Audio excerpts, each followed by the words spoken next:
लोक कला केंद्र के प्रस्तुति।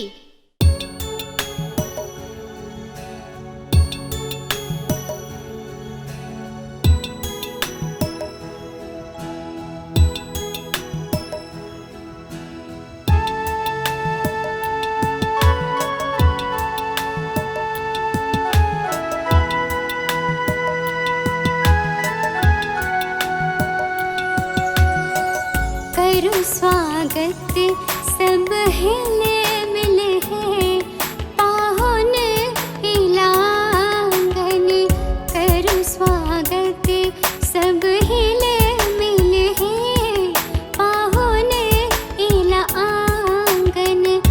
धन्य भेलै मोरा भाग्य है, धन्य भेलै मोरा भाग्य है। आज नैना जुड़ायल, करूं स्वागत सब हिले मिले हैं पाहुन इलांगन, करूं स्वागत सब हिले मिले हैं पाहुन इलांगन।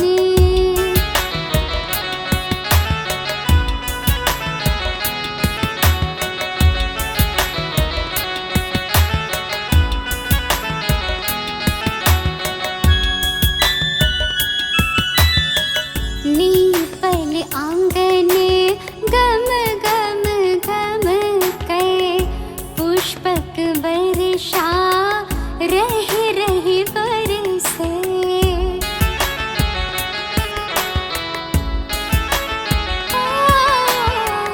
नीपल आंगन गम गम गम कै, पुष्पक वर्षा रह रह बरसे। सजल गुलाबक हार है, सजल गुलाबक हार है पाहुन इलांगन, करूं स्वागत सब हिले मिले हैं पाहुन इलांगन, करूं स्वागत सब हिले मिले हैं पाहुन इलांगन।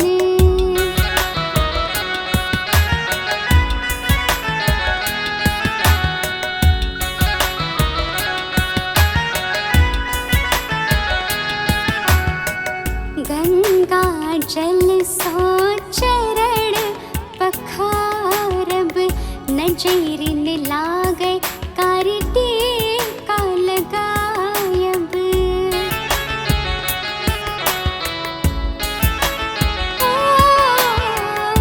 गंगा जल सो चरण पखारब, नजरिन लागे कारटी का लगायब।